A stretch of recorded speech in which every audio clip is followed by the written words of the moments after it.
Ladies and gentlemen, welcome back to the channel. We have breaking news coming out from Treasury Secretary Scott Bessent and also Donald Trump today. I will also share with you all of your Tesla stock specific news. Foremost, U.S. Treasury Secretary Scott Bessent says that he had an interaction with his Chinese counterpart in Washington last week. And he reiterated yet again in this ABC News interview that he thinks the Chinese will see the tariff level that's unsustainable, that basically they will have to negotiate and start conversations. And he says that he thinks there is a path to an agreement with China on tariffs. Now, again, I just want to reiterate for like the fifth time here, this is specifically like big news, good news for companies that do a lot of business in China.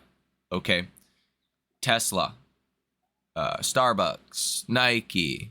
I mean, there's others, but those are the ones that, I think of top of mind. Okay. Specifically Tesla, like China is Tesla's single largest market. It's larger than the United States. It's 2.5, 3 times larger than all of Europe. It's massive every single quarter, okay? It's huge.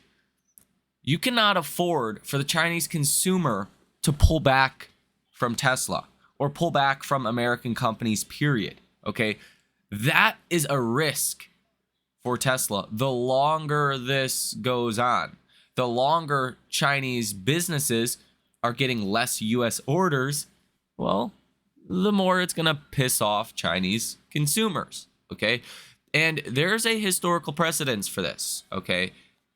China did this to Japan and South Korea way back in the day, decades ago. They kind of boycotted those countries' goods. And specific brands in South Korea and Japan, their sales fell like 50% in China and never recovered, okay? That would be a disaster scenario for Tesla. So I would expect that when we get the pause of tariffs, which I think is coming very soon, I think we're going to have a pause on China tariffs specifically to actually allow for some good faith negotiations. Like, why would you negotiate if you're China if they don't pause the tariffs? Okay. It'd be like everyone else got a raise at your job. And, you're the best employee, if you will, and they didn't give you a raise. You'd be kind of mad about that. You might quit, right? You're definitely not going to take on extra work, okay? Knowing that, right? You need some kind of good faith negotiation tactic at this point. So that is specifically good for Tesla, and it looks like we are headed rapidly in that direction. And this news could even come, I wouldn't be surprised, by tomorrow morning. U.S. Secretary of State Rubio says Russia and Ukraine are generally closer to a peace deal than in the last 3 years. U.S. Treasury Secretary Bessent says the aim is to maintain a U.S. bond market the world's most secure and strongest. Bessent says that trade talks are progressing positively, particularly with Asia. That whole region is very important. Not just China, but Bangladesh. You're talking even India to a certain extent, Thailand, right? Vietnam, where there's a lot of manufacturing as well. U.S. Treasury Secretary Scott Bessent says U.S. consumers are still spending, which, again, that's like 73, 74% of GDP. You need people to continue to spend money. So Bessent's kind of shooting down some of those recession concerns here. Donald Trump says when tariffs cut in, many income taxes will be reduced. And he says the focus will be on people making less than $200,000 a year. He says that maybe income taxes could be completely eliminated for people making less than $200,000 a year. U.S. Agriculture Secretary Rollins says the U.S. is holding daily discussions with China over tariffs. So you see how this is progressing, what sounds like in a positive direction. Well, again, a pause on tariffs is the only logical step forward at this point. And look at this. This is a pretty crazy headline. Warren Buffett owns 4.6% of the entire U.S. Treasury bill market per Bloomberg. That is insane. So again, I think the big catalyst for this market, for again specific companies that do a lot of business in China, it's going to be even bigger news when it comes, is the pause on China tariffs. I think specifically for Tesla stock, this will be massive. I mean, you had a 10% positive day on Friday.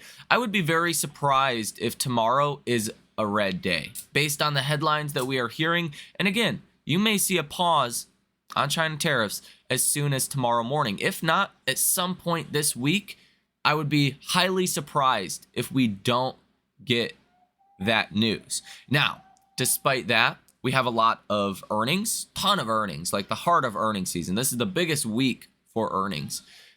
And we have a ton of economic data that's going to be equally as important. And really what we're trying to figure out right now is the damage already done. And to the economy, that is. And anything that tells us like things are fine, things are good, well, that's great. But still, is the damage going to show up the next month, right? So specifically, are consumers still spending money, as Scott Bessent says? And what kind of real-time updates can we get from that? But first, before we get into the economic data, take a look at this week's lineup for earnings. Tomorrow morning, Domino's, MGM Resorts, Opera, Monday and After Hours, Waste Management, NXP, F5, Teradyne, Nucor, Transocean, and Cadence. Now, let me just say as well, I think the consumer names are going to be most important for the broader markets. Even like a Domino's, right? Domino's is not like an important company to markets, but it's consumer related, right? It's food. More expensive than, eating at home for most cases. Are people still continuing to spend money? If that's the question we have to try to judge how the economy is doing, Domino's, Amazon, Starbucks, these are going to be the companies that are going to tell us more of that in real time. Like, not with a super lag. They're going to be able to tell us, is there a slowdown going on? Is it a bad slowdown? Is it a, little bit of a slowdown? Is there no slowdown, right? That is, I think, going to be a very important component of this earnings season that I will specifically be paying attention to, okay? Like Domino's, I'll be reading the transcript of that earnings call, okay? And I think, it's important that you do as well, or you just subscribe to the channel so I can give you the summary of it, right? There's always that option if you guys want to save your time. But nonetheless, that's what is really important this week as far as earnings season. Now, SoFi, PayPal, UPS, JetBlue, Coca-Cola, Pfizer, Royal Caribbean, Spotify, Shift4 Payments, and Altria report Tuesday morning. And after hours on Tuesday, Visa, that's another important one. Starbucks, Snapchat, First Solar, PPG, Booking Holdings, and some others. Wednesday pre-market, Humana, Caterpillar, Western Digital, Generac, ADP, and GE Healthcare. Wednesday and after hours, Microsoft, Meta, Robinhood, Qualcomm, Albemarle. Thursday in pre-market, Eli Lilly, Roblox, CVS Health, MasterCard, McDonald's, SiriusXM, and Shake Shack.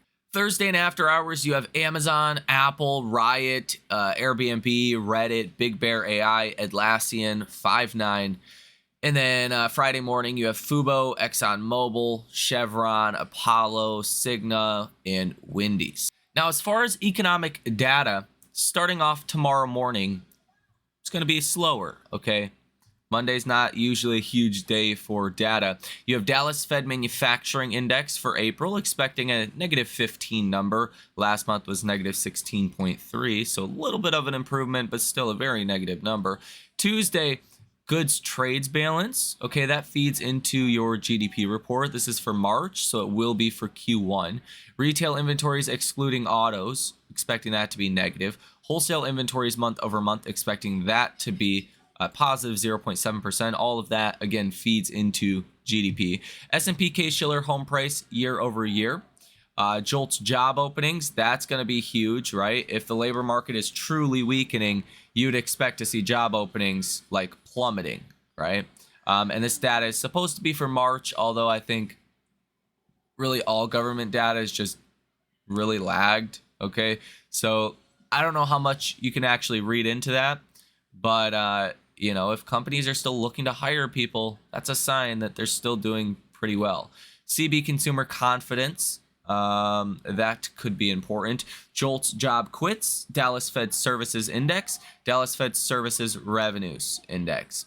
And that is it for Tuesday. But again, lots of data, smaller data, lots of soft data this week, and as well, lots of hard data. On Wednesday, you get the ADP employment change, expecting 130,000 private payroll job ads. GDP growth rate quarter over quarter advanced data for Q1, you're expecting 0.4%. So still a positive number.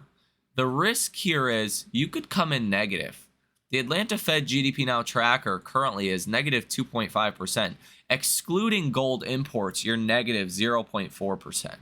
So, I don't know where they're getting that estimate for Q1 GDP here being positive, but it's really negative as of right now.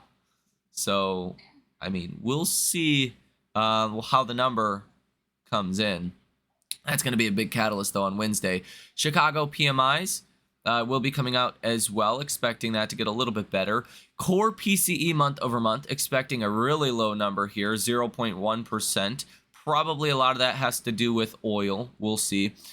Personal income month over month expected at 0.4%. And another big data set, personal spending month over month expected at 0.4%.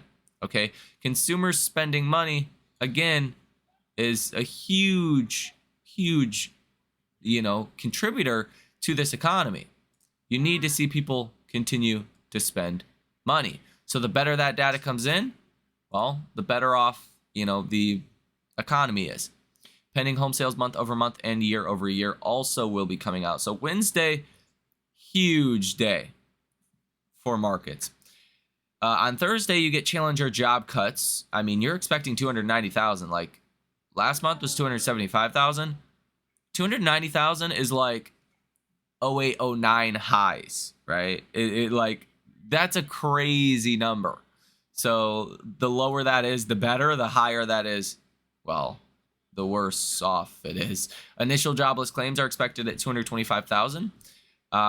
You have final numbers for S&P Global Manufacturing PMIs, and ISM Manufacturing PMIs for April will also be coming in. Employment, construction spending, new orders, prices paid, all of that to a lesser extent will be important. And then on Friday, you have non-farm payrolls. You're expecting 130,000. Again, higher is better, lower is worse. The unemployment rate expected to hold steady at 4.2%, although the estimates may change for this before Friday. I think the estimates could go up for the unemployment rate to 4.3%, right? As some of the Fed officials have said, if you start to see layoffs, the unemployment rate is going to go up fast because we don't have as much immigration anymore, okay? And that is something the Fed will be looking at and could put pressure on the Fed to actually cut rates when that unemployment rate does start to, move higher. So it's just almost every day of this week, you're gonna get slammed with important earnings and economic data. The economic data comes out in the morning, big earnings come out in after hours. So this week is going to be one of the most volatile weeks you have seen in a long time. And I do have an upward bias right now on markets, again, because I do think a good China trade deal headline is coming. At least not a deal, but a pause. And that's going to be really good for markets. But I think from an earnings perspective, maybe people are a little bit too negative on the economy. Everyone's through in that recession towel. Maybe the economic data could be a little bit better than expected, but it's probably, not going to be great, all things considered. But again, I don't think the expectation is that it's going to be great out there. I think a lot of people are nervous about the data. When people are nervous or negative, bearishly positioned. You see a lot of that right now. It can lead to upside surprises pretty easily. And I still think that's kind of the market that we're in. People are, shooting first, asking questions later in their portfolio, or selling first, asking questions later in their portfolio. And you're still down 10% from all-time highs. If this is a good week, I could easily see another 5-ish% rally, which could take you into the 580s for the headline S&P. Again, for a stock like Tesla, that could take it well into the 300. So let me know what you guys think about this down below in the comment section. Ladies and gentlemen, have a fantastic rest of your day, and I will see you in the next one.